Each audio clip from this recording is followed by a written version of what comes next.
കഴിഞ്ഞ കാലങ്ങളിൽ നമ്മെ നടത്തുകയും രക്ഷിക്കുകയും സഹായിക്കുകയും ചെയ്ത ദൈവത്തെ ജീവിതത്തിൻ്റെ വഴികളിൽ, പ്രത്യേകിച്ച് സമ്പത്തും സമൃദ്ധിയുമൊക്കെ വരുന്ന കാലങ്ങളിൽ മറന്നു പോകാനും മറ്റു വഴികളിലേക്ക് തിരിയാനുമുള്ള സാധ്യത വളരെ വലുതാണ്. അങ്ങനെയുള്ള ചില കാര്യങ്ങൾ ഞാൻ നിങ്ങളോട് പറയുകയുണ്ടായി. എന്നാൽ നമുക്കങ്ങനെ ഭവിക്കാതിരിക്കേണ്ടതിന് ഈ വചനങ്ങൾ നാം ധ്യാനിക്കുകയും പഠിക്കുകയും ചെയ്യുമ്പോൾ നമ്മുടെ ഹൃദയങ്ങളെ ശോധന ചെയ്യുവാൻ ദൈവം സഹായിക്കട്ടെ. 1 കൊരിന്ത്യർ 10-ാം അധ്യായത്തിൽ ഇസ്രായേൽ മക്കളുടെ ചരിത്രത്തിൽ സംഭവിച്ച കാര്യങ്ങൾ പൗലോസ് അപ്പോസ്തലൻ രേഖപ്പെടുത്തിയിട്ട് അവിടെ പ്രത്യേകം എടുത്ത് പറയുന്നുണ്ട്. ഇത് നമുക്കൊരു ഉദാഹരണമായി, ദൃഷ്ടാന്തമായി ഭവിച്ചു. അവർ ചെയ്തതുപോലെ നാം ചെയ്യാതിരിക്കേണ്ടതിന്, നാം പാഠം പഠിക്കേണ്ടതിന്, നമ്മുടെ ബുദ്ധിയുപദേശത്തിനായിട്ടാണ് പഴയ നിയമത്തിലെ ഈ സംഭവങ്ങൾ എഴുതിയിരിക്കുന്നത് എന്ന് പൗലോസ് കൊരിന്ത്യരെ ഓർപ്പിക്കുന്ന ഭാഗം നമുക്കറിയാം. പിന്നീട് അത് വായിക്കാൻ ആവശ്യമെന്നാൽ നമുക്കത് വായിക്കാം. അപ്പോൾ പഴയ നിയമത്തിലെ സംഭവങ്ങൾ കേവലം കഥ എഴുതി വച്ചിരിക്കുകയല്ല, ആ ചരിത്രം എഴുതി വച്ചിരിക്കുന്നത് നാം അതുപോലെ ചെയ്യാതിരിക്കേണ്ടതിനും അതിൽ നിന്ന് നാം പാഠങ്ങൾ പഠിക്കേണ്ടതിനും വേണ്ടിയാണ്. എക്സോഡസ് ചാപ്റ്റർ 32, പുറപ്പാട് പുസ്തകം 32-ാം അധ്യായം. നാം കഴിഞ്ഞ ആഴ്ച അവിടെ നിന്ന് ചിന്തിച്ച 3-4 കാര്യങ്ങളൊന്ന് ഓർപ്പിച്ചിട്ട് ഇന്ന് പറയാനുള്ള കാര്യത്തിലേക്ക് മുമ്പോട്ട് പോവുകയാണ്. മോശ പർവ്വതത്തിൽ കയറി ഇറങ്ങി വരുന്നില്ല എന്ന് കണ്ട് ഇസ്രായേൽ മക്കൾ, ഈ മോശ എവിടെ പോയി? ഞങ്ങളെ നടത്താനായിട്ട് ഇനി ഞങ്ങൾക്ക് ഒരു ദൈവത്തെ വേണം എന്ന് പറഞ്ഞ് അവര് ക്ഷമയോടെ കാത്തിരിക്കാതെ ധൃതിയായിട്ട് ചെയ്ത ഒരു കാര്യമാണ് നാം ഇവിടെ വായിച്ചത്. നാം അതിൽ നിന്ന് ഉൾക്കൊള്ളുന്ന ഒരു പാഠം നാം ഓർത്തു. We should never become impatient and take our own way. നാം അക്ഷമരായി ദൈവം പ്രവർത്തിക്കുന്നില്ല, ഇനി ഞാനായിട്ട് എന്തെങ്കിലും ചെയ്യാം എന്ന് വിചാരിച്ച് ഒരു കാര്യത്തിലും നാം ഏർപ്പെടാൻ പാടില്ല എന്നുള്ള ഒരു പാഠം നാം ഓർക്കുകയുണ്ടായി. രണ്ടാമത്, അവർ ചെയ്ത കാര്യം ദൈവം അവർക്ക് കൊടുത്ത കൽപ്പനയുടെ ലംഘനവും അവർ ദൈവത്തോട് പറഞ്ഞ വാക്കിൻ്റെ ലംഘനവുമാണ്. അതിൻ്റെ തൊട്ടു മുമ്പുള്ള അധ്യായങ്ങൾ നമ്മൾ വായിക്കുന്നത് അന്യദൈവങ്ങൾ ഉണ്ടാക്കരുത്, വിഗ്രഹം ഉണ്ടാക്കരുത്, സേവിക്കരുത് എന്നൊക്കെയാണ്. അത് പറഞ്ഞപ്പോൾ ഇസ്രായേൽ ജനം പറഞ്ഞു, ഞങ്ങൾ അതനുസരിച്ച് ജീവിച്ചോളാം. എന്നാൽ അത് രണ്ടും അവർ ലംഘിക്കുന്നതായിട്ടാണ് 32-ാം അധ്യായത്തിൽ നാം കാണുന്നത്. മൂന്നാമത് നാം ചിന്തിച്ചത് അന്ന് നടന്ന ആ സംഭവത്തിൻ്റെ വലിയൊരു ഉത്തരവാദിത്വം അവരുടെ നേതാവായ അഹരോനാണ്. ആത്മീയ നേതൃത്വം ശരിയായ വഴിയിൽ പോയില്ലെങ്കിൽ ജനങ്ങളും ശരിയായ വഴിയിൽ തെറ്റിപ്പോകുമെന്നുള്ള പാഠവും നാം അവിടെ കാണുകയുണ്ടായി. അഹരോന് സംഭവിച്ച 4 പരാജയങ്ങൾ നാം ചിന്തിക്കുകയുണ്ടായി. അടുത്തതായിട്ട് നാം ചിന്തിച്ചൊരു കാര്യം, അവർ കഴിഞ്ഞ കാലത്ത് കണ്ടു പരിചയിച്ച മിസ്രൈമ്യരുടെ ദേവനായ കാളക്കുട്ടി അവരെ വളരെ സ്വാധീനിച്ചു. നമ്മുടെ ജീവിതത്തിൽ നാം അനുദിനം കാണുകയും കേൾക്കുകയും ചെയ്യുന്ന കാര്യങ്ങൾ ലോകത്തിലെ മീഡിയയിലും സമൂഹത്തിലും പത്രത്തിലും നമ്മുടെ ചുറ്റും നാം കാണുന്ന കാര്യങ്ങൾ നമ്മുടെ മനസ്സിനെ സ്വാധീനിക്കാൻ വളരെ സാധ്യതയുണ്ട്. What we see around can influence us. അതുകൊണ്ട് മനസ്സ് പുതുക്കി രൂപാന്തരപ്പെടണം. റോമാലേഖനം 12-ാം അധ്യായത്തിൽ പറയുന്ന പോലെ ഈ ലോകത്തിന് അനുരൂപരാകാതെ മനസ്സ് പുതുക്കി രൂപാന്തരപ്പെടുക. We should be transformed by the renewing of our mind. ഇത്രയും കാര്യങ്ങളാണ് കഴിഞ്ഞ ആഴ്ച നാം ചിന്തിച്ചത്. അതേ തുടർന്ന് ചില കാര്യങ്ങൾ കൂടെ ആ ഭാഗത്തുനിന്ന് പറയാനായിട്ട് ഞാൻ ആഗ്രഹിക്കുകയാണ്. അവര് ഈ വിഗ്രഹത്തെ ഉണ്ടാക്കി കഴിഞ്ഞ് എന്താണ് ചെയ്തത്? അതിന് യാഗപീഠം പണിതു, യഹോവയ്ക്ക് ഉത്സവം എന്ന് പറഞ്ഞു. 6-ാം വാക്യം, അവർ അധികാലത്ത് എഴുന്നേറ്റ് ഹോമയാഗങ്ങൾ കഴിച്ച് സമാധാനയാഗങ്ങൾ അർപ്പിച്ചു. ജനം ഭക്ഷിപ്പാനും കുടിപ്പാനും ഇരുന്ന് കളിപ്പാൻ എഴുന്നേറ്റു. ഞാൻ ഈ ഭാഗം വായിച്ചപ്പോൾ ഓർത്തു, പിറ്റേന്നവർ അധികാലത്ത് എഴുന്നേറ്റു. എന്തോ ഒരു ഉത്സാഹമാണ് ഈ കാളക്കുട്ടിയെ ആരാധിക്കാനായിട്ട്. എല്ലാവരും വെളുപ്പിനെ തന്നെ എഴുന്നേറ്റു. കാരണം ആരാധനയുണ്ടെന്ന്, അതുകൊണ്ട് ആരാധനയ്ക്ക് പോകണം. വെളുപ്പിനെ എഴുന്നേറ്റു. നമുക്കറിയാം, ജീവനുള്ള സത്യദൈവത്തെ സേവിക്കാൻ അത്രയ്ക്കൊരു താല്പര്യം അവർ കാണിക്കുന്നില്ല. പലപ്പോഴും നമ്മളും അങ്ങനെയാണ്. ആത്മീയമായ കാര്യങ്ങളിൽ ദൈവത്തെ ആരാധിക്കുകയും സേവിക്കുകയും ചെയ്യുന്ന കാര്യത്തിൽ ഉള്ളതിനേക്കാൾ കൂടുതൽ താല്പര്യമാണ് മറ്റു പല കാര്യങ്ങളിലും ഉള്ളത്. അവർ വെളുപ്പിനെ എഴുന്നേറ്റ്. അപ്പോൾ വിശ്വാസികൾ ചിലർ പോലും അങ്ങനെയാണ് ചിന്തിക്കുന്നത്. എന്നാൽ സ്വന്തം കാര്യത്തിനാണെങ്കിൽ വെളുപ്പിനെ എഴുന്നേക്കും. ഞാൻ കഴിഞ്ഞേരെ വായിച്ച ഒരു സംഭവമുണ്ട്. ഒരു വീട്ടിൽ ഒരു യുവാവ് കിടന്നുറങ്ങുകയാണ് ഞായറാഴ്ച രാവിലെ. വൈകി ഉറങ്ങുക. പലരും ഞായറാഴ്ചയാണ് വൈകി ഉറങ്ങാൻ കാണുന്ന ദിവസം. മറ്റു ദിവസങ്ങൾ ജോലിക്ക് പോകണമല്ലോ. അപ്പോൾ അമ്മ വന്ന് വിളിച്ചു, എടാ എഴുന്നേക്ക്, ഇത് ഞായറാഴ്ചയാ. എന്നിട്ട് അമ്മ 3-4 കാരണങ്ങൾ പറഞ്ഞു. അവൻ എഴുന്നേക്കേണ്ടതിന് 3-4 കാരണങ്ങൾ പറഞ്ഞു. അമ്മ പറഞ്ഞു, ഒന്നാമത്, നമ്മളാണ് ഈ ഹോളിന് ഏറ്റവും അടുത്ത് താമസിക്കുന്നത്, അതുകൊണ്ട് നീ വേഗം എഴുന്നേക്ക്. രണ്ടാമത്, ഹോളിന്റെ താക്കോല് നിന്റെ കയ്യിലാണ്, ചർച്ചിന്റെ താക്കോല്, അതുകൊണ്ട് നീ വേഗം എഴുന്നേക്ക്. മൂന്നാമത്, ഹോളിന്റെ പാസ്റ്റർ നീയാണ്, ഈ സഭയുടെ പാസ്റ്റർ നീയാണ്, അതുകൊണ്ട് നീ വേഗം എഴുന്നേറ്റ് പള്ളിയിൽ പോ എന്ന് അമ്മ പറഞ്ഞതായിട്ട് കേട്ടു. തമാശാണോ കാര്യമാണെന്ന് അറിഞ്ഞുകൂടാ. എന്നാൽ ഞാനിത് വായിച്ചപ്പോൾ അത് ഓർത്തു. അധികാലത്തെ എല്ലാവരും ഉണർന്നിരിക്കുക. എന്തിനാ എല്ലാവരും അധികാലത്തെ ഇൻട്രസ്റ്റ് ആയിട്ട് ഉണർന്നിരിക്കുന്നത്? കാളക്കുട്ടിയെ ആരാധിക്കാൻ, സത്യദൈവത്തെ ആരാധിക്കാനായിട്ട് കാണിക്കുന്നതിനേക്കാൾ വലിയ ഇൻട്രസ്റ്റ് ആണ് പലപ്പോഴും തെറ്റായ കാര്യങ്ങളോട് മനുഷ്യർക്കുള്ളത്. നമുക്കങ്ങനെ ഭവിക്കാതിരിക്കാൻ നാം പ്രത്യേകമായിട്ട് ശ്രദ്ധിക്കണം. ആട്ടെ, അവര് എന്താ ചെയ്തതെന്ന് 6-ാം വാക്യത്തിലുണ്ട്. അധികാലത്ത് എഴുന്നേറ്റ് ഹോമയാഗങ്ങൾ കഴിച്ചു, സമാധാന യാഗങ്ങളും അർപ്പിച്ചു, ജനം ഭക്ഷിപ്പാനും കുടിപ്പാനും ഇരുന്നും കളിപ്പാൻ എഴുന്നേറ്റു. അവര് ഈ യാഗങ്ങളൊക്കെ അർപ്പിച്ചിട്ട് അവര് ഉല്ലസിക്കുകയാണ്, കഴിക്കുകയും കുടിക്കുകയും ഒക്കെയാണ്. പിന്നെ ഭക്ഷിക്കുകയും കുടിക്കുകയുമാണ്. കളിപ്പാൻ എഴുന്നേറ്റു. ഇവിടെ കളിപ്പാൻ എഴുന്നേറ്റു എന്ന് പറയുന്നത് ഇമ്മോറൽ ആക്ടിവിറ്റിയെ ഉദ്ദേശിച്ചാണ്. അസന്മാർഗികമായ ലൈംഗികമായ കേളികളെ ഉദ്ദേശിച്ചാണ് കളിപ്പാൻ എഴുന്നേറ്റു എന്ന് പറയുന്നത്. അല്ലാതെ അവര് ക്രിക്കറ്റ് കളിക്കാൻ പോയെന്നല്ല ഈ പറയുന്നതിൻ്റെ അർത്ഥം. അവർ രാവിലെ ഫുട്ബോളും ബാഡ്മിൻ്റണും കളിക്കാൻ തുടങ്ങിയെന്നല്ല. ഇവിടെ കളിപ്പാൻ എഴുന്നേറ്റു എന്ന് പറയുന്നത് അസന്മാർഗികമായ തെറ്റായ അഴിഞ്ഞാടിയുള്ള കൂത്തുകളിലേക്ക് പോയെന്നാണ് ഇതിന്റെ അർത്ഥം. അവിടെ ഉപയോഗിച്ചിരുന്ന എബ്രായ വാക്കിന്റെ കളിക്കുക എന്നുള്ള എബ്രായ വാക്കിന്റെ അർത്ഥം അതാണ്. ഇത് 1 കൊരിന്ത്യർ 10-ാം അധ്യായത്തിൽ പറഞ്ഞിട്ടുണ്ട്. നമുക്കതൊന്ന് വായിച്ചു നോക്കാം. ഞാൻ നേരത്തെ പറഞ്ഞ ആ വേദഭാഗം തന്നെയാണ്. 1 കൊരിന്ത്യർ 10-ാം അധ്യായത്തിൽ ഇസ്രായേൽ മക്കൾക്ക് സംഭവിച്ച കാര്യങ്ങളൊക്കെ പറഞ്ഞിട്ട് അതിൻ്റെ 5-ാം വാക്യത്തിൽ ഇത് നമുക്ക് ദൃഷ്ടാന്തമായി സംഭവിച്ചു. അവർ മോഹിച്ചതുപോലെ നാമും ദുർമോഹികളാകാതിരിക്കേണ്ടതിന് തന്നെ. എന്നിട്ട് നമ്മളിപ്പോൾ പുറപ്പാടിൽ വായിച്ച വാക്യം ഇവിടെ ഉദ്ധരിച്ചിട്ടുണ്ട്. ജനം തിന്നുവാനും കുടിപ്പാനും ഇരുന്നു, കളിപ്പാൻ എഴുന്നേറ്റു എന്ന് എഴുതിയിരിക്കുന്ന പ്രകാരം അവരിൽ ചിലരെ പോലെ നിങ്ങൾ വിഗ്രഹാരാധികളാകരുത്. അടുത്ത് പറഞ്ഞിരിക്കുന്നത് എന്താണെന്ന് നോക്കിയേ. അവരിൽ ചിലർ പരസംഗം ചെയ്ത് ഒരു ദിവസത്തിൽ 20,000 പേർ വീണുപോയതുപോലെ നാം പരസംഗം ചെയ്യരുത്. 23,000 പേർ വീണുപോയതുപോലെ നാം പരസംഗം ചെയ്യരുത്. അപ്പോൾ അവർ കളിപ്പാൻ എഴുന്നേറ്റു എന്ന് പറഞ്ഞിട്ട് ഉടനെ പറയുന്നത് വിഗ്രഹാരാധനയുടെയും പരസംഗത്തിന്റെയും കാര്യമാണ്.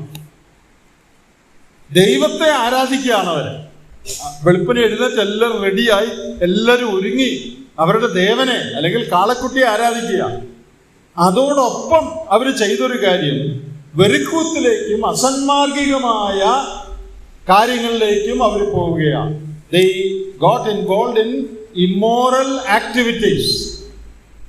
ദൈവാരാധനയും അതോടൊപ്പം തന്നെ അസന്മാർഗികതയും. അന്യ ദൈവങ്ങളെ ആരാധിക്കുമ്പോൾ ഉണ്ടാകുന്ന ഒരു സാധാരണ കാര്യമാണിത്. കൊരിന്തിലെ കാര്യമൊക്കെ നിങ്ങൾ കേട്ടിട്ടുണ്ടല്ലോ. കൊരിന്തിൽ അവിടുത്തെ ആളുകൾ വലിയ ഭക്തരായിരുന്നു. എഫെസോസിലെ കാര്യങ്ങൾ നിങ്ങൾ കേട്ടിട്ടുണ്ട്. അവിടെയൊക്കെ വലിയ ക്ഷേത്രങ്ങൾ ഉണ്ടായിരുന്നു. എന്നാൽ ആ ക്ഷേത്രങ്ങളോടെല്ലാം ചേർന്ന് അസന്മാർഗികതയും ഉണ്ടായിരുന്നു. ഇവിടെ നാം മനസ്സിലാക്കുകയും ശ്രദ്ധിക്കുകയും ചെയ്യേണ്ട ഒരു കാര്യം, ഈ ലോകത്തിലെ ദൈവങ്ങളെ അല്ലെങ്കിൽ ജാതീയ ദേവന്മാരെ ആരാധിക്കുകയും സേവിക്കുകയും ചെയ്യുന്ന കൂട്ടത്തിൽ പാപം ചെയ്തും ജീവിക്കാം. എന്നാൽ സത്യദൈവത്തെ ആരാധിക്കുന്ന ഒരു കൂട്ടത്തിൽ അത് സാധിക്കുകയില്ല. ഇത് വളരെ പ്രധാനപ്പെട്ട ഒരു കാര്യമാണ്. മറ്റു മതങ്ങളിൽ, മറ്റു ദൈവാരാധനയിലൊക്കെ കൂട്ടത്തിൽ എങ്ങനെ വേണേലും ജീവിക്കാം. Worship and sinful life style go together in pagan worship. But worship and sin cannot go together in the service of the true and the living God. അത് നാം ഇവിടെ പഠിക്കുന്ന ഒരു വലിയ പാഠമാണ്. ഇവര് ദൈവത്തെയാണ് ആരാധിക്കുന്നത് അവരുടെ കണക്കിന്. പക്ഷെ അതോടൊപ്പം തന്നെ അവർ പാപം ചെയ്യുക. അതിനവിടെ യാതൊരു പ്രശ്നവുമില്ല. നമുക്കറിയാം, ലോകത്തിലെ ജാതികളുടെ ദേവന്മാരെ ആരാധിക്കുന്നതിൽ, അന്യമതങ്ങളിൽ അതിന് യാതൊരു പ്രശ്നവുമില്ല. പൂജ ചെയ്യുന്നവൻ കൊടരുതായ്മ ചെയ്താൽ അതിന് പ്രത്യേകിച്ച് യാതൊരു പ്രശ്നവുമില്ല. ഇത് രണ്ടും ഒരുമിച്ച് നടക്കും. അപ്പോൾ അന്യദൈവങ്ങളുടെ സേവയിൽ, ജീവനുള്ള സത്യദൈവത്തെ ഒഴിച്ച് അന്യദൈവങ്ങളുടെ സേവയിൽ ആരാധനയും പാപവും ഒരുമിച്ച് പോകും. Sin and worship can go together in pagan worship, but not so with the worship of the living God. ജീവനുള്ള ദൈവത്തെ ആരാധിക്കുന്നിടത്ത് ആരാധനയും പാപവും ഒരുമിച്ച് പോകയില്ല. ആരാധനയുള്ളിടത്ത് പാപമില്ല, പാപമുള്ളിടത്ത് ആരാധനയില്ല. ആരാധനയുണ്ടെങ്കിൽ ജീവിത വിശുദ്ധി വേണം. പാപകരമായ ജീവിതമാണെങ്കിൽ അവന് ആരാധിക്കാൻ കഴിയുകയില്ല. അതാണ് ദൈവത്തിൻ്റെ പ്രമാണം. എന്നാൽ ഇവരെ നോക്കുക, അവരുണ്ടാക്കിയ ദൈവത്തെ അവരെ ആരാധിക്കുകയൊക്കെ ചെയ്തിട്ട് അതോടൊപ്പം തിന്നുകയും കുടിക്കുകയും അസന്മാർഗികമായ നിലയിൽ അഴിഞ്ഞാടി സ്ത്രീകളും പുരുഷന്മാരും ഒരുമിച്ച് ചേർന്ന് പാപകരമായ കാര്യങ്ങളിൽ ഉല്ലാസങ്ങളിൽ അവർ ഏർപ്പെടുകയും ചെയ്യുകയാണ്. പ്രിയപ്പെട്ടവരെ, ദൈവമക്കളുടെ ഇടയ്ക്ക് ദൈവികമായ കാര്യങ്ങളിൽ പാപവും ആരാധനയും ഒരിക്കലും ഒരുമിച്ച് പോകാൻ സാധിക്കുകയില്ല. ലോകത്തിലൊക്കും മറ്റു മതങ്ങളിലൊക്കും. എന്നാൽ സത്യദൈവത്തെ ആരാധിക്കുന്നിടത്ത് വിശുദ്ധി ഉണ്ടായിരിക്കണം. അവിടെ ആരാധന ഉണ്ടെങ്കിൽ പാപമില്ല, പാപമുണ്ടെങ്കിൽ ആരാധനയില്ല. ഇത് രണ്ടും കൂടി ഒരിക്കലും ഒരുമിച്ച് പോകുകയില്ല. നമ്മുടെ ഇവിടെ ഉണ്ടായിരുന്ന ബഹുമാനപ്പെട്ട കാനമച്ചൻ, നിങ്ങൾ പലർക്കും അദ്ദേഹത്തെ അറിയാം. അദ്ദേഹം ഒരിക്കൽ പറഞ്ഞൊരു പ്രസംഗത്തിൽ പറഞ്ഞ ഒരു കാര്യം എൻ്റെ മനസ്സിൽ വളരെ തറച്ചു. അദ്ദേഹം പറഞ്ഞത്, പ്രവൃത്തികളുടെ പുസ്തകം 5-ാം അധ്യായത്തിൽ അനന്യാസും സഫീറയും പാപം ചെയ്ത് കള്ളത്തരം ചെയ്ത് അവർ രണ്ടുപേരും മരിച്ചു പോകാനിടയായി. ആ സംഭവത്തെക്കുറിച്ച് അദ്ദേഹം പറഞ്ഞു വന്ന വഴിക്ക് ഒരു വളരെ പ്രധാനപ്പെട്ട ഒരു കാര്യം പറഞ്ഞു. അദ്ദേഹം പറഞ്ഞു, ഒരു പൈസ പോലും സഭയ്ക്കോ ദൈവത്തിനോ കൊടുക്കാത്ത അനേക ആളുകൾ റോഡേ കൂടെ നടപ്പുണ്ട്. അവർ മരിക്കുന്നുമില്ല, ചത്തു വീഴുന്നുമില്ല, ഒന്നും സംഭവിക്കുന്നില്ല. അവർക്ക് വല്ലതും പറ്റിയോ? ഒരു രൂപ പോലും സഭയ്ക്ക് കൊണ്ട് കൊടുക്കാത്തവർ ചത്തു വീണോ? ഇല്ല.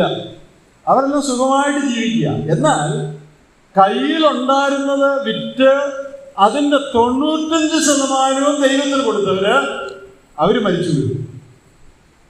എന്നിട്ട് അദ്ദേഹം ഒരു വാക്ക് പറഞ്ഞു, ഒരു വാചകം പറഞ്ഞു, നിനക്ക് ദൈവത്തോട് അടുക്കണ്ടെങ്കിൽ അടുക്കണ്ട, നീ വഴിയെ നടന്നു. പക്ഷേ ഇങ്ങോട്ട് അടുത്താൽ നീ ക്ലിയർ ആയിരിക്കണം. അത് വളരെ വലിയൊരു സന്ദേശമാണ്. ദൈവത്തോട് അടുക്കണ്ട, തോന്നിയാസം ജീവിക്കണേ ജീവിച്ചോ, അതിന് നരകമുണ്ട്. ഒടുവിൽ നീ ചത്തു വീഴുവോ, നിനക്ക് ക്യാൻസർ വരുമോ, ഒന്നും ചെയ്യണമെന്നില്ല. സുഖമായിട്ട് ഒരു പൈസ പോലും ദൈവത്തിന് കൊടുക്കാതെ മദ്യപിച്ചോ വീടി വലിച്ചോ തോന്നിവാസം നടന്നോ നിനക്ക് ജീവിക്കാം. ഒരു കുഴപ്പവും ചിലപ്പോൾ നിനക്കുണ്ടായില്ലെന്ന് വരാം. എന്നാൽ നീ ഇങ്ങോട്ട് കയറിയ, ദൈവസഭയിലേക്ക് കയറിയ, ദൈവവഴിയിൽ നടക്കുന്നവനാണെന്ന് പറഞ്ഞാൽ നിന്റെ വഴി ക്ലിയർ ആയിരിക്കണം. അദ്ദേഹം പറഞ്ഞ ആ ഭയനിർദ്ദേശം ഞാൻ ഇടയ്ക്കിടയ്ക്ക് ഓർക്കും. എത്രയോ വലിയൊരു കാര്യമാണത്. ദൈവത്തെ വേണ്ട, ദൈവവഴി വേണ്ടെങ്കിൽ എങ്ങനെയാലും ജീവിച്ചോ, നിനക്ക് ഒരു കുഴപ്പവും വന്നൊന്നും വരികയില്ല. എന്നാൽ ദൈവമുണ്ട്, ആരാധനയുണ്ട്, വിശ്വാസിയാണ് എന്ന് പറഞ്ഞു നടക്കുകയും അതേസമയം അതിൻ്റെ കൂട്ടത്തിൽ പാപം കലർത്തുകയും ചെയ്താൽ വലിയ അപകടം നിനക്ക് സംഭവിക്കുമെന്ന് അദ്ദേഹം തന്ന മുന്നറിയിപ്പ് ഞാൻ ഓർക്കുകയാണ്. അപ്പോൾ ഇവിടെ നോക്കുക, ആരാധനയുടെ കൂടെ ഇവിടെ ചേർന്ന് പോയത് എന്താണ്? ആരാധനയും വർഷിപ്പ് ആൻഡ് ഇമ്മൊറാലിറ്റി, ആരാധനയും അസന്മാർഗികതയും, ആരാധനയും പാപവും. അത് കാളക്കുട്ടിയുടെ ആരാധനയിലും ഒക്കെ ഉള്ളൂ. ജീവനുള്ള സത്യദൈവത്തിൻ്റെ ആരാധനയിൽ അത് നടക്കുകയില്ല. സൗരസ്വരന്മാരെ, നമുക്കും ഈ പാഠം പഠിക്കാം. നാം സേവിക്കുന്ന ദൈവം വിശുദ്ധനായ ദൈവമാണ്. ആ ദൈവത്തെ ആരാധിക്കാനാണ് നാം ഇവിടെ വരുന്നതും. അല്ല നമ്മുടെ വീടുകളിലോ എവിടെയെങ്കിലും ഈ ദൈവത്തെ സേവിക്കുന്നവരാണ് നാം, ഈ ദൈവത്തിൻ്റെ മക്കളാണ് നാം, അവനെ സേവിക്കുന്നവരാണ് നാം പറഞ്ഞാൽ, നാം അങ്ങനെ പ്രൊഫസ് ചെയ്യുന്നുണ്ടെങ്കിൽ നമ്മുടെ ജീവിതം ശരിയായിരിക്കണം. അത് നിർബന്ധമായ കാര്യമാണ്. ഇത് രണ്ടും കൂടെ ഒരുമിച്ച് പോകുകയില്ല. ലോകത്തിലെ മതങ്ങളിൽ ഇത് രണ്ടും, ആരാധനയും പാപവും ഒരുമിച്ച് പോകും. എന്നാൽ സത്യദൈവത്തിൻ്റെ മതത്തിൽ, മാർഗത്തിൽ ഇത് രണ്ടും ഒരുമിച്ച് പോകുകയില്ല. ഇനി മറ്റൊരു കാര്യം ഇവിടെ ശ്രദ്ധേയമായിട്ടുള്ളത്, ഇവർ തന്നെ ഉണ്ടാക്കിയ ദൈവമാണ് കാളക്കുട്ടി. നമ്മൾ കഴിഞ്ഞ ദിവസം ചിന്തിച്ചു, is a god of their own imagination. It is not a God of revelation. They imagined this God and they made this God. അവർ തന്നെ ഭാവനയിൽ കണ്ടൊരു ദൈവത്തെ അവർ തന്നെ ഉണ്ടാക്കിയതാണ്. അതിൻ്റെ അഡ്വാൻറ്റേജ് എന്താണെന്നറിയാമോ? അതിൻ്റെ ഗുണം എന്താണെന്നറിയാമോ? A God of your own making will not interfere in your personal life. നീ ഉണ്ടാക്കിയ ദൈവം നിന്റെ വ്യക്തിപരമായ ജീവിതത്തിൽ ഇടപെടുകയല്ല. അതാണ് എല്ലാവർക്കും ഇഷ്ടം. ദൈവത്തെ സേവിക്കാൻ ആളുകൾക്കെല്ലാം താല്പര്യമാണ്. പൂജ വേണം, പാട്ട് വേണം, ഭക്തി വേണം, ചന്ത കൊടുക്കണം, കാശ് കൊടുക്കണം, അതിനൊക്കെ ആളുകൾക്ക് ഇൻട്രസ്റ്റാണ്. പക്ഷേ ഞങ്ങളുടെ അനുദിന കാര്യങ്ങളിൽ ഇടപെടുന്നത് അതിനേ ഉള്ളൂ പിണക്ക് മനുഷ്യർ. അനുദിന കാര്യങ്ങളിൽ ദൈവം ഇടപെടാൻ പാടില്ല. ഇപ്പൊ ക്രൈസ്തവരെ സംബന്ധിച്ചാണെങ്കിൽ ഞായറാഴ്ച ദൈവത്തിന് വേണ്ടതെല്ലാം ഞങ്ങൾ ചെയ്തോളാം, രാവിലെ 10 മുതൽ 1 വരെ വേണ്ടതെല്ലാം ഞങ്ങൾ തന്നോളാം, കൈകൊട്ടിക്കോളാം, സ്തോത്രം പറഞ്ഞോളാം, കാശിക്കോളാം, എന്ത് വേണേലും ചെയ്യാം. പക്ഷെ ഞായറാഴ്ച അങ്ങോട്ട് കഴിഞ്ഞാൽ തിങ്കളാഴ്ച മുതൽ ശനിയാഴ്ച വരെയുള്ള ഞങ്ങളുടെ കാര്യങ്ങളിൽ ഇടപെടല്ല. അത് ഞങ്ങളുടെ പ്രൈവറ്റ് കാര്യമാണ്. ബിസിനസ്സിന് പോകുമ്പോൾ വീട്ടിൽ ഇരുന്നോളം എൻ്റെ കൂടെ ബിസിനസ് സ്ഥലത്തേക്ക് പറയും. ചിലപ്പോൾ വീട്ടിൽ നിന്ന് ചില അവസരങ്ങളൊക്കെ കേൾക്കാം, ഭാര്യയോട് ചീത്ത പറയുന്നത്. അതെന്താണെന്നൊന്നും ചോദിച്ചേക്കല്ല, അവിടെ ഇരുന്നോളം ഞായറാഴ്ച രാവിലെ ആകുമ്പോൾ ഞങ്ങൾ കൊണ്ടുപോയിക്കോളം യോഗത്തിന്. അന്ന് വളരെ ബഹുമാനമാണ്, ആത്മാവിലും സത്യത്തിലുമാണ് അന്ന് പിന്നെ മുഴുവനും. പക്ഷെ തിങ്കൾ മുതൽ ശനി വരെയുള്ള ഒരു കാര്യത്തിലും ഏർപ്പെടരുത്. A God who does not interfere in our daily life is a God that people accept. പ്രിയപ്പെട്ടവരെ, വേദപുസ്തകത്തിലെ ദൈവം അങ്ങനെയുള്ള ദൈവമല്ല. നമ്മുടെ ജീവിതത്തിന്റെ എല്ലാ കാര്യത്തിലും ഇടപെടുന്നവനാണ് ദൈവം. എൻ്റെ കുടുംബജീവിതത്തിൽ എന്താ നടക്കുന്നതെന്ന് അറിയാൻ ദൈവത്തിന് താല്പര്യമുണ്ട്. കഴിഞ്ഞ ദിവസം സജീവറീസ് സഹോദരൻ നമ്മെ ഓർപ്പിച്ച പോലെ നമ്മുടെ നിരൂപണങ്ങളും ചിന്തകളും എന്താണെന്ന് വരെ, നമ്മുടെ പ്രവൃത്തി മാത്രമല്ല, ഹൃദയത്തിൽ എന്താണ് നമ്മൾ കണക്ക് കൂട്ടുന്നത്, നമ്മുടെ പ്ലാനിങ് എന്താണ്, നമ്മുടെ ഇമാജിനേഷൻ എന്താണ്, അതുവരെ സ്ക്രൂട്ടനൈസ് ചെയ്യുന്നവനാണ് ദൈവം. വേദപുസ്തകത്തിലെ ദൈവത്തിന് നമ്മുടെ ജീവിതത്തിന്റെ എല്ലാ കാര്യങ്ങളിലും താല്പര്യമുണ്ട്. അവൻ ഇടപെടുകയും ചെയ്യും. അതാണ് സത്യദൈവവും നമ്മൾ തന്നെ ഉണ്ടാക്കുന്ന ദൈവം തമ്മിലുള്ള വ്യത്യാസം. അപ്പോ നാം തന്നെ ഉണ്ടാക്കുന്ന ദൈവം, a god of our own making that does not interfere with our daily life is acceptable to us. നമ്മുടെ അനുദിന ജീവിതത്തിലെ ഒരു കാര്യത്തിലും ഇടപെടാത്ത നാം തന്നെ ഉണ്ടാക്കുന്ന ദൈവമാണ് നമുക്ക് സന്തോഷം. എന്നാൽ നമ്മുടെ ജീവിതത്തിലെ എല്ലാ കാര്യങ്ങളിലും ഇടപെടുന്നൊരു ദൈവം, ആ ദൈവത്തെ പലർക്കും വേണ്ട, സന്തോഷമില്ല. എന്നാൽ ഞാൻ പറയട്ടെ, നാം ആരാധിക്കുന്ന, നാം സേവിക്കുന്ന ദൈവം, ഞാനൊരു ദൈവവൈതലാണെങ്കിൽ എൻ്റെ ജീവിതത്തിലെ എല്ലാ കാര്യങ്ങളും ദൈവം ഇടപെടും.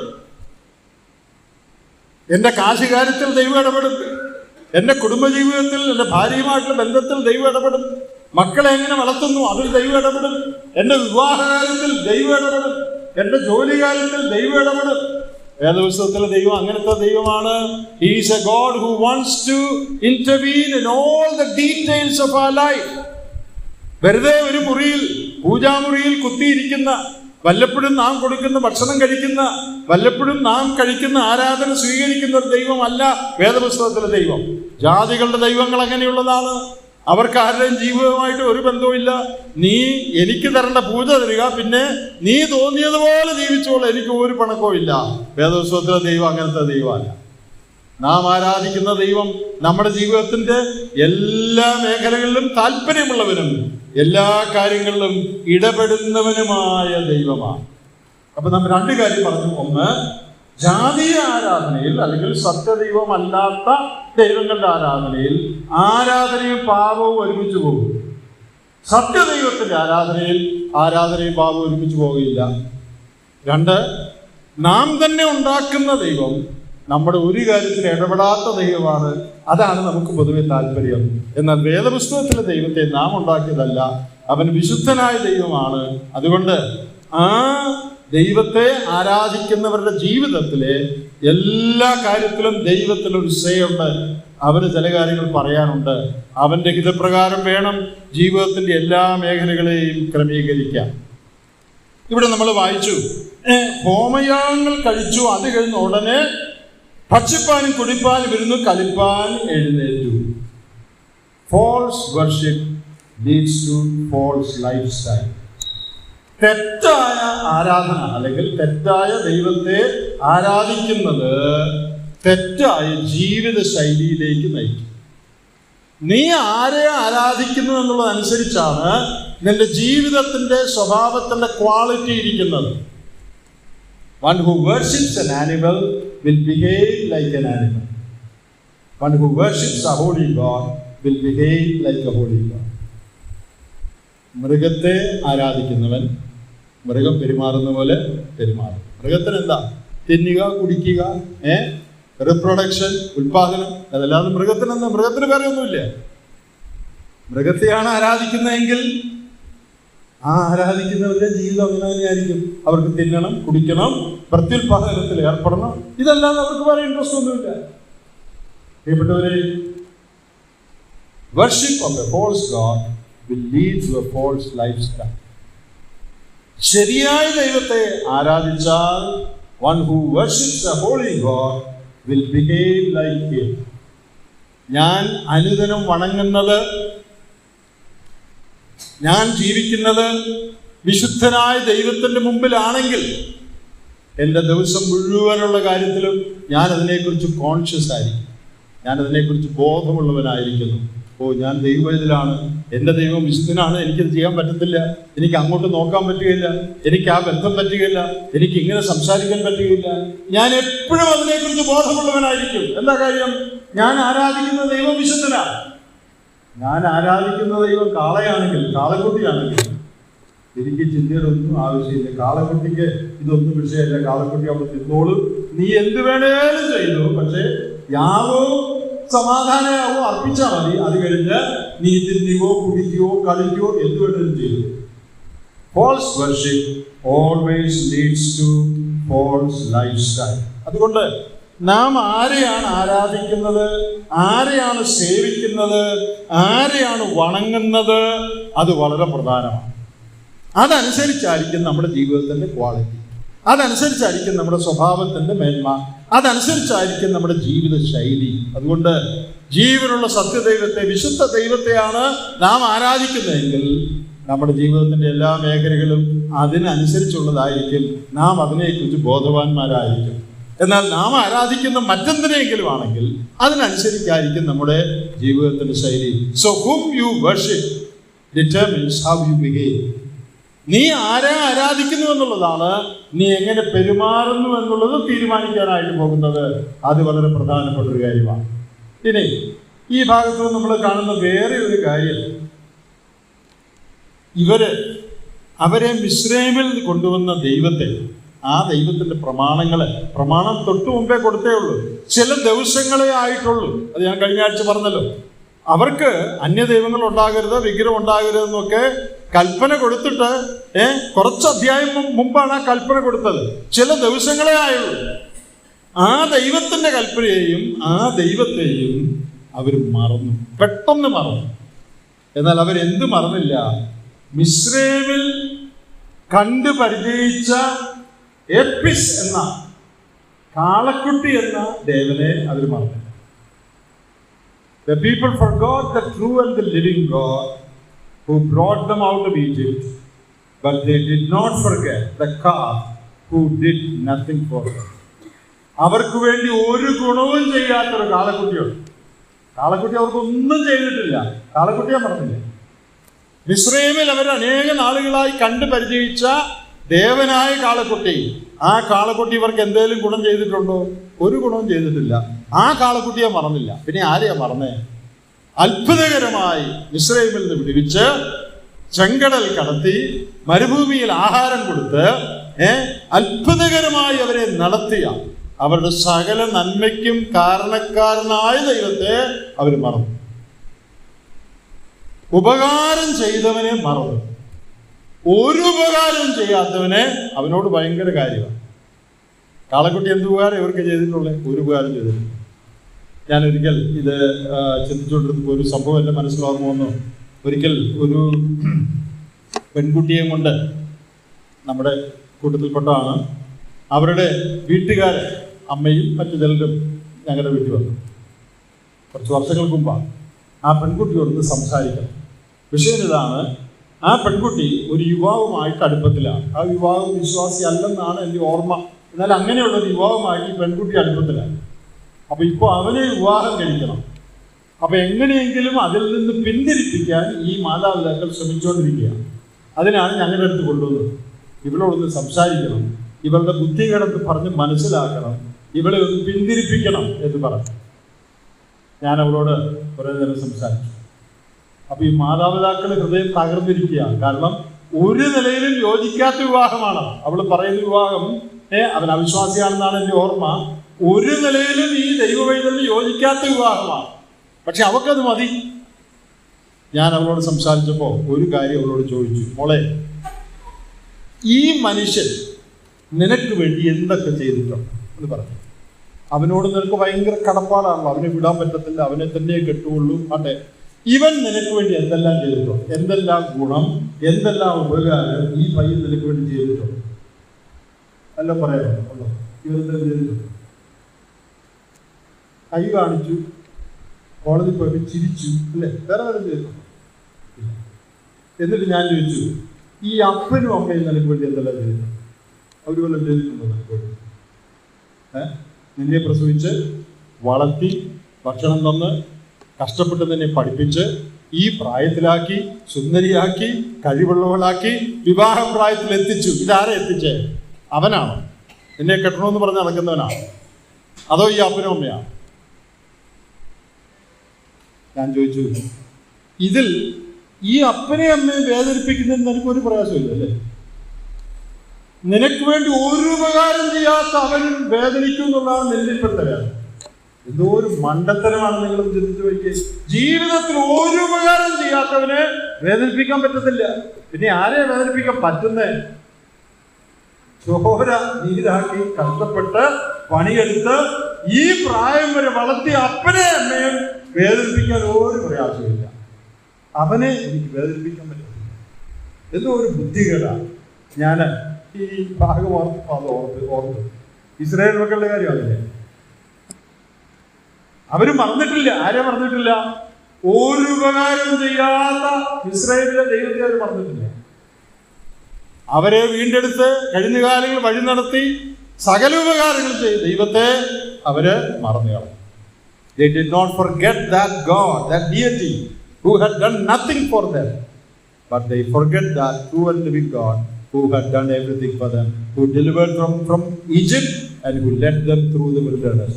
They easily forgot him, but they did not forget that calf God who had done nothing for them. പ്രിയപ്പെട്ടവരെ, നമ്മുടെ ജീവിതത്തിലും നമുക്ക് ഇത്രയും ഉപകാരം ചെയ്ത ദൈവത്തെ ചിലപ്പോൾ നമ്മൾ മറന്നു കളയും. നമുക്ക് ഒരു ഉപകാരം ചെയ്യാത്ത ചിലരെ പ്രസാദിപ്പിക്കാൻ വേണ്ടി, അവരുടെ സൈഡിൽ നിൽക്കാൻ വേണ്ടി നമുക്ക് സകല നന്മകളും ചെയ്ത ദൈവത്തെ മറന്നു പോകുന്നൊരു പ്രകൃതമാണ് നമുക്കുള്ളത് എന്നുള്ളത് നാം തിരിച്ചറിയും. വളരെ പ്രധാനപ്പെട്ട വേറെ ഒരു കാര്യം ഇവിടെയുണ്ട്. ഇവരെ വിഗ്രഹാരാധനയാണ് ചെയ്തതെന്ന് നമുക്കറിയാം.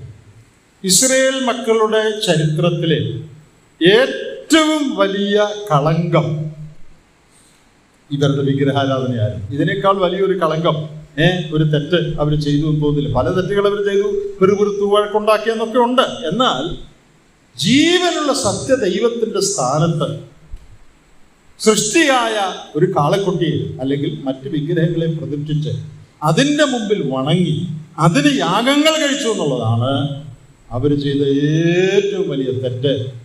ഇസ്രായേൽ മക്കളുടെ ചരിത്രത്തിൽ the greatest blot or black mark in the history of Israel that they turned to idol worship.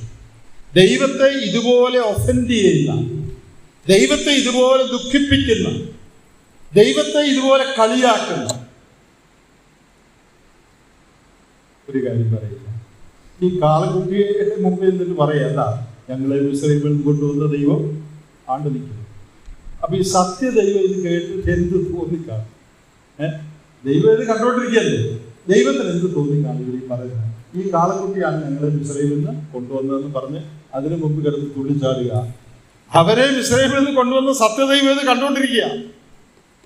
ഇതുപോലെ ഒരു അപമാനം, ഇതുപോലെ ഒരു മോശം, ഇതുപോലെ ഒരു കളങ്കം ഇസ്രായേലിന്റെ ചരിത്രത്തിൽ വരാനായിട്ടില്ല. എന്താ ഈ വിഗ്രഹാരാധനയിലുള്ള കുഴപ്പം? ഞാനതോട് ഒന്ന് പറയട്ടെ. റോമാലേഖനം 1-ാം അധ്യായത്തിൽ ജനത്തിൻ്റെ, പൊതുവെ മനുഷ്യവർഗത്തിൻ്റെ വിഗ്രഹാരാധനയെക്കുറിച്ച് പറയുന്ന ചില വാക്യങ്ങളുണ്ട്, നിങ്ങൾക്ക് അറിയാം. 1-ാം അധ്യായത്തിൻ്റെ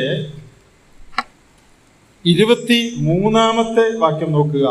1:23, റോമൻസ് 1:23. അവിടെ നാം വായിക്കുന്നത്, അക്ഷയനായ ദൈവത്തിൻ്റെ തേജസ്സിനെ അവർ ക്ഷയമുള്ള മനുഷ്യൻ, പക്ഷി, നാൽക്കാലി, ഇഴജാതി എന്നിവയുടെ രൂപ സാദൃശ്യമായി മാറ്റിക്കളഞ്ഞു. ആരെയാ? അക്ഷയനായ ദൈവത്തെ. ആ ദൈവത്തിന്റെ തേജസ്സിനെ, ദൈവത്തിന്റെ പ്രത്യേകത എന്താ? ദൈവത്തിന്റെ പ്രത്യേകത, God of the Bible is A glorious God. അവൻ തേജസ്സുള്ള ദൈവമാണ്. പ്രവൃത്തികളുടെ പുസ്തകം 7-ാം അധ്യായത്തിൽ അബ്രഹാം തന്റെ സാക്ഷ്യം പറയുമ്പോൾ, പണ്ട് പിതാക്കന്മാരുടെ കൂടെ ഇരുന്ന കാലത്ത് തേജോമയനായ ദൈവം പ്രത്യക്ഷനായി എന്ന് അബ്രഹാം പറയുന്നുണ്ട്. Glorious god appeared to me. വേദപുസ്തകത്തിൽ ദൈവം തേജോമയനായ ദൈവമാണ്, തേജസ്സുള്ള ദൈവമാണ്. എന്ന് മാത്രമല്ല, ഈ ദൈവത്തിന് രൂപമില്ല. God is a spirit. ദൈവം ആത്മാവാണ്. അവന് പരിമിതികളില്ല. He is a boundless God. He is a limitless God. He is one without a body. He is only a spirit. ആത്മാവായി പരിമിതികളില്ലാത്ത, അതിരുകളില്ലാത്തവനാണ് ദൈവം. ആ ദൈവത്തെ, ആത്മാവായ ദൈവത്തെ ഒരു രൂപം സങ്കല്പിച്ച് തേജസ്സുള്ള ദൈവത്തെ വെറും ഒരു മൃഗമായിട്ട് ചിത്രീകരിച്ച് പരിമിതികളുള്ള ഒരു വസ്തുവായിട്ട് അവര് ചിത്രീകരിക്കുകയാണ്.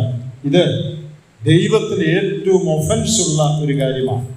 106-ാം സങ്കീർത്തനം 19-ാം വാക്യം എന്ന് വയ്ക്കുകയും, Psalm 106 and verse 19. Psalm 106 verse 19. അവർ ഹോരേബിൽ വെച്ചൊരു കാളക്കുട്ടിയെ ഉണ്ടാക്കി വാർത്തുണ്ടാക്കിയ വിഗ്രഹത്തെ നമസ്കരിച്ചു. ഇങ്ങനെ അവർ തങ്ങളുടെ മഹത്വമായവനെ പുല്ല് തിന്നുന്ന കാളയോട് സദൃശനാക്കി തീർത്തു. അവർ തങ്ങളുടെ മഹത്വമായവൻ, ഇസ്രായേലിന്റെ മഹത്വമായവനാണ് ദൈവം. ആ ദൈവത്തെ പുല്ല് തിന്നുന്ന കാളക്കുട്ടിയെ പോലെ ആക്കി. ഇതിനേക്കാൾ ഒരു കുറച്ചിൽ, ഇതിനേക്കാൾ ദൈവത്തെ നിന്ദിക്കാനുണ്ടോ? ഇതിനേക്കാൾ ദൈവത്തെ കളിയാക്കാനുണ്ടോ? അഖിലാണ്ടത്തെ മുഴുവൻ ഒരു വാക്കിനാൽ ഉളവാക്കിയ, യാതൊരു പരിമിതിയുമില്ലാത്ത, ആദിയും അന്തവുമില്ലാത്ത, സർവശക്തനായ, സർവജ്ഞാനിയായ, സർവവ്യാപിയായ, തേജോമയൻ എന്ന് അബ്രഹാം വിളിച്ച തേജസ്സുള്ള ദൈവം, ആ ദൈവത്തെ പരിമിതപ്പെടുത്തി ആത്മാവാകുന്ന ദൈവത്തെ ഒരു രൂപമാക്കി പുല്ല് തിന്നുന്ന കാളയോട് സദൃശമാക്കി. ഈ വിഗ്രഹാരാധനയെക്കുറിച്ചും അതിനെതിരായിട്ടും അനേക വാക്യങ്ങൾ വേദപുസ്തകത്തിലുണ്ട്. നമ്മളിപ്പോൾ അതിലേക്ക് പോകുന്നില്ല. എന്നാൽ അനേക ഇടങ്ങളിൽ ഇസ്രായേലിൻ്റെ ഏറ്റവും വലിയ തെറ്റായിട്ട്, അവർക്ക് സംഭവിച്ച ഏറ്റവും വലിയ ഫെയിലിയറായിട്ട് വിഗ്രഹാരാധനയെക്കുറിച്ച് തിരുവഴുത്തിൻ്റെ അനേക ഭാഗങ്ങളിൽ പറഞ്ഞിട്ടുണ്ട്. ജീവനുള്ള സത്യദൈവത്തെ വിട്ട്, തേജസ് ഉള്ളവനെ വിട്ട്, ഒരു ദേശമില്ലാത്ത പുല്ല് തിന്നുന്ന ആളെ പോലെ ദൈവത്തെ ആക്കി ആ ദൈവത്തിന് മുമ്പിൽ ചാടുകയും വണങ്ങുകയും ഒക്കെ ചെയ്യുക. എത്രയോ ദുഃഖകരമായ ഒരു കാര്യമാണ്.